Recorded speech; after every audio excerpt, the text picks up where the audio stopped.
you know, sometimes you win the game, but you don't necessarily beat the other team. And I think that we won the game last night because of our resilience, because of our belief in the system, trust and respect for each other, and just really being sort of resilient to whatever happened in the game, and being pretty relentless in terms of the competitive spirit that our players played with. I think Tua certainly gave us a spark in the second half offensively, and I think that was something that helped us on defense, as well as to put some points on the board to give us a chance to win the game. So this has been a wonderful experience for us. This will be a game that I'll never forget. You know, just the ending itself. I think you forget that we scored on fourth down, missed a field goal to win, and then got sacked before we made a big play to win the game. So there was a lot of things that happened that were critical moments in the game that really, really pleased with the way our players responded each and every time they had a circumstance that seemed like it might be very difficult to overcome. Let's open it up for questions. Again, we'll take questions for all three. Start right down here in the front.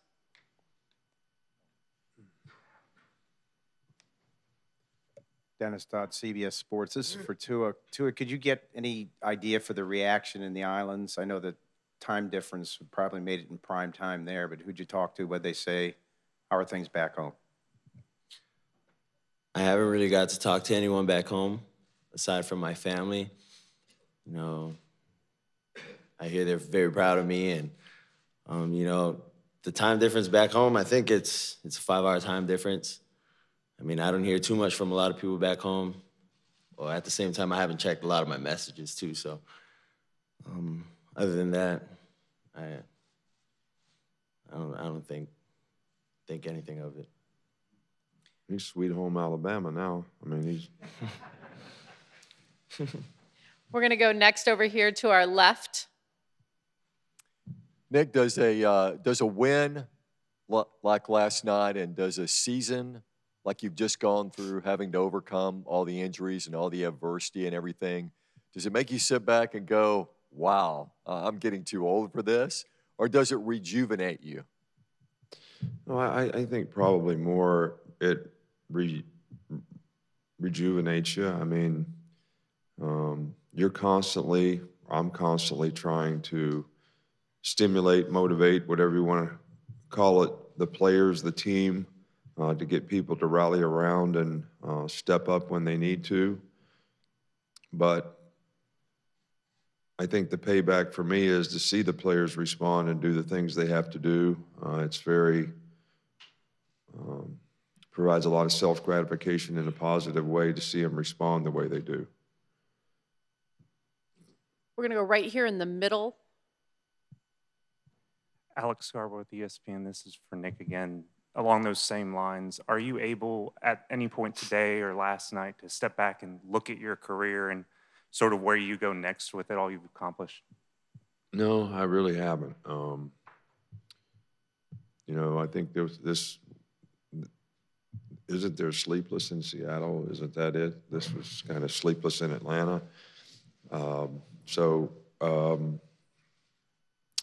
hadn't really thought about it, to be honest with you. I mean, did some thinking about next year's team. Talked to players after the game, 7 of them that may consider going out for the draft. Probably have several that should and probably have several that shouldn't from a business perspective. Thinking about, you know, we got a Thursday meeting as a team to get guys back in school and get them back on the right track to do what they have to do and lay out a little calendar for what they need to do the next couple months. But really hadn't thought too much about that. But I think I'm going to. I really do. I think I'm going to. I don't watch TV much. I don't watch ESPN. Maybe if I do, maybe I'll think about it some. But really been a little bit of a whirlwind since the game. We're going to go all the way in the back, in the middle on the riser. Hi, Coach. Kyle Berger, WVTM in Birmingham. I know you enforced the 24-hour rule after a win. Does that apply here? And if not, how long do you let these guys celebrate it? I think it applies. I think that this is a legacy, a lifelong legacy that everybody lives with. I think when a team wins a championship, I think you've heard me comment on it before. We won the state championship in 1968 in Monongah, West Virginia. Nobody knows where that is, and it's not a place you really need to go try to visit. And there's still a sign up that says we won the championship. In fact, somebody sent me a license plate, said 1968 state champs the other day. I don't know where it came from. I don't even know who sent it, but they found it someplace and sent it to me. And that still means a lot. And that team and those teammates and the feeling of accomplishment really means a lot. So each one of these championships, every one of these guys that come back, and there were a ton of them back last night on the sidelines, you know, feel a special sense of accomplishment when you are a champion, you win a championship, you do it together. Everybody realizes the sacrifices and the adversity that you had to overcome to do it and the hard work you put in to do it. And I think it's something that you never forget. It becomes a part of the legacy of that team. But I also think that if you're a competitor and you're a player, whether you're a coach or a player or any part of the organization, you know, in 24 hours, probably need to move on because there's another challenge. And basically, you created a target for yourself in the future in terms of people who want to beat you. Go right here in the middle. Aaron Suttles, Tuscaloosa News Coach. You're now tied with Bryant for national championships. Given that you're in Alabama, what does that mean to you? Is it special to you? Well, I don't want to minimize the significance of what we have been able to accomplish at Alabama. And I think the key word there is we. I think when you look back on these championships, the first thing that comes to mind for me is all the people who contributed to them. And that starts with coaches, it starts with administrators, it starts with athletic directors, Mal Moore, Bill Battle, Greg Byrne, our guy right now, Dr. Witt, our president, who had the vision of having this kind of program, the university community who supports us, and most importantly, all the players. I mean, we won all these things because we had really, really good players who all bought in to the principles and values of the organization, to the hard work and the perseverance that it takes to do this. And, you know, they're the people who should be getting the credit for winning the championships. This is not something that is just about me. And I think Coach Bryant is probably the best coach of all time because of the longevity of his tenure as a coach and the way he changed. I mean, he won championships running wishbone. He won them with Joe Namath, dropping back throwing when people never ever did it. I mean, I just think that for his time, he impacted the game and had more success than anybody ever could. Take our next question from the middle aisle over on the right-hand side. Hey, Coach Michael Casgrande, AL.com.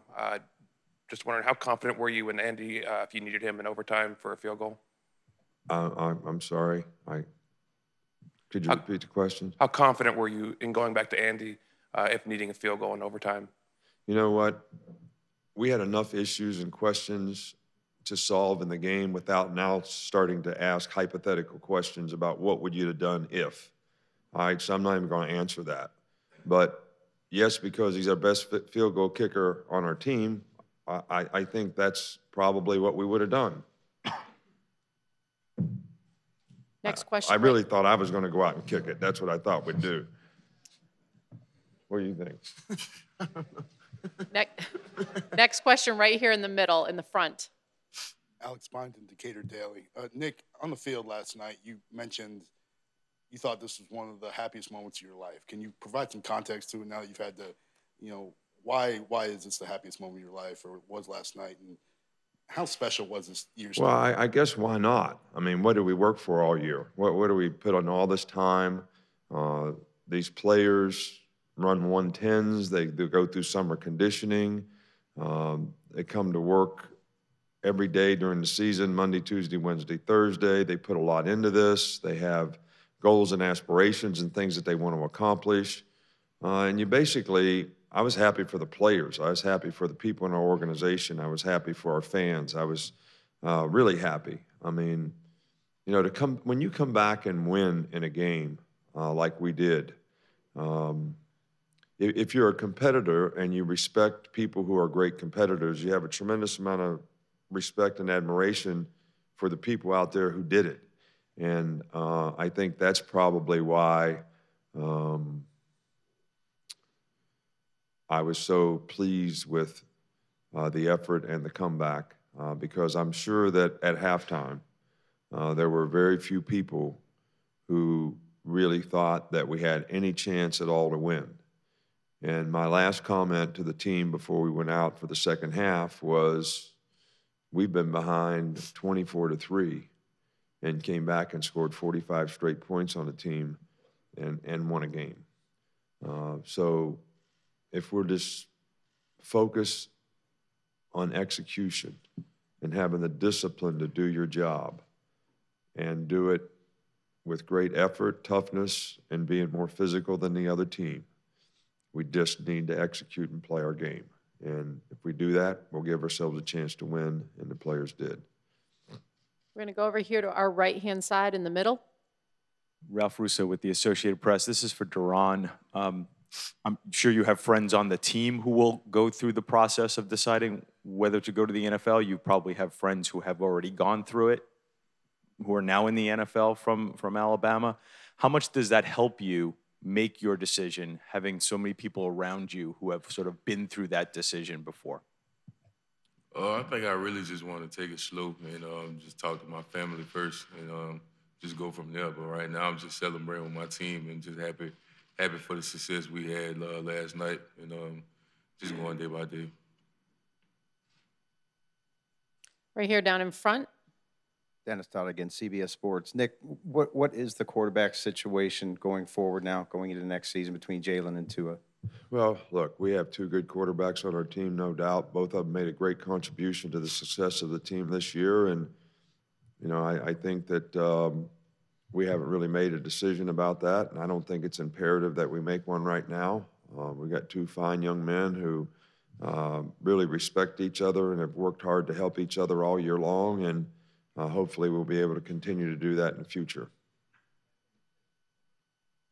As a follow-up, you kind of touched on it earlier, but in your mind, you're not going to tell us, do you see a finite end to this, to your career, or is it just as open-ended as it was when you guys kicked off last night, that you're just going to consider things down the line? I think that as long as I feel like I can do a good job for the players and the team, from an energy level, from a focus level, from a concentration level, from providing a good staff of people around them to, help them have success. I've said this for many, many years now that I get asked this question. I've been part of a team since I was 9 years old. Hard for me to imagine what it would be like not being a part of a team. I enjoy the competition. I enjoy the players. I enjoy the relationships that you have, on a team. And there's a lot of positive self-gratification for me to see these guys have success, not just on the field, but as people, as students, as players, to see them go on and be successful with their careers. These are things that I know that I cannot do forever. But there's certainly things that I have enjoyed and hope I can continue to enjoy in the future. Go over here to our far right. Kirk Bowles from the Austin American-Statesman. Nick, I'm curious if you ever wear your national championship rings, and if you do, how the hell do you ever pick which one to wear? Well, I don't, so I do respect the symbol that those rings have significance to, you know, what they mean. You know, when we started talking about building monuments about winning championships at Alabama, there was only one thing that I demanded that they do, and that's put every player's name on the plaque that was on the team so that they could come back, and it was a part of their personal legacy of their accomplishment as well as the significance of them being a part of a group and a part of the team. And so 25 years from now, they can bring their grandson or their son and say, see, I was a part of that. And I think that's what those rings do. So as long as you have them, I don't see any reason to wear them. But I'm certainly proud of them. Over here on our left-hand side. This is for the players. Jeff Spiegel, WBMA TV in Birmingham. Building on what Coach Saban just talked about, I guess, first of all, how does it feel to be a part of Crimson Tide history forever and ever and ever? And I was curious as to how much sleep you guys got last night. It's definitely a great feeling knowing that all our hard work in the off season and in the summertime, it all came to flourish. And on the sleep, I think I just laid there last night. I didn't really get too much sleep. And to piggyback off of what Payne just said, same goes for me. You know, it's just a great opportunity to be here. It's a blessing as well, and I got no sleep at all last night. You know, I couldn't sleep because if I slept, I would have never woke up to come to this thing. So, I mean, aside from that, I mean, it was a good team win. You know, I still can't believe that this is what happened. You know, just feels like another game, but yeah. Go right here in the middle. Yes, Dwayne Rankin, Montgomery Advertiser. First question is for Deron. When you guys as a recruiting class came in, I remember Ronnie Harrison saying, we're going to win a national championship. You guys have won 2. What does that mean to be part of this class that's been able to accomplish that in 3 years? Oh, it's a lot of fun just knowing that we came in and accomplished a lot of good things. And our classes as a whole have been, I think we played a big role in the championship that we won. And I'm just glad to be a part of the team and all the good memories. Secondly, Coach, Tua's made a lot of throws, obviously, but his run on 3rd and 7 to pick up the first down kept that drive going. Just speak to that play and how that got the ball rolling for him later throughout the game. Yeah, I always kind of tell, you know, Tua that, you know, the one thing we have in common is we're both sneaky quick and sneaky athletic. I'm right-handed, he's left. But I think that the one thing that people probably underestimate a little bit from his perspective and his standpoint as a player is he does have really good quickness. He is, I think, sometimes underestimated in terms of his ability to make plays with his feet. And he made a fabulous play on that 3rd down. Stay in the middle section right here. Ben Jones from the Tuscaloosa News. Could you talk about what happened with Mekhi Brown in the 3rd quarter and whether you considered not putting him back in the game at all after that? What are you talking about? I mean, the penalty that he got?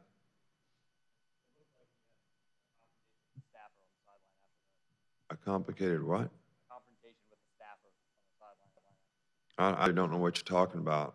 The only thing that I have said to Mekhi Brown was he got a penalty that was after the whistle for pushing and shoving, which was an emotional decision, which is selfish on his part, that penalized the team, gave them the ball on the 40-yard line instead of the 25-yard line, and I just asked him if it was worth it. He went back in the game, though, and played and actually made a tackle inside the 20 on the kickoff. So in a time where we have a lot of things to be happy about, it's kind of amazing to me that you would pick out one little negative thing and even ask about it that is so insignificant in what happened in the game. Take our final question from the back. Good morning, guys. Marty Smith from ESPN. Coach, I was speaking last night we're right in the middle. I was speaking last night with Rashawn Evans after the game. I'm not sure he's taken that uniform off yet, about what you said to them at halftime. And he said part of your brilliance is the willingness to make really difficult decisions immediately and not waver. So I wonder, as it pertains specifically to the quarterback decision, how do you balance or weigh your respect and appreciation and admiration for what one player has achieved for the team versus the potential for what another player can provide the team? How do you balance that? Well, I don't know that you can balance. I think you do show your appreciation for it. I mean, one of the first things that I said to Jalen was, we wouldn't be here if it wasn't for you. You put us in a position by the plays that you made and the way you played all year long. But it just seems to me like if we're going to have the best chance to win this game, that we may need to do it in a different way. And I think he understood that. I'm sure he didn't. Any competitor would not accept that willingly, but I mean, as a team player, he was very supportive of Tua in the second half. I think he helped him in every way. I think Tua's done that for him all year long.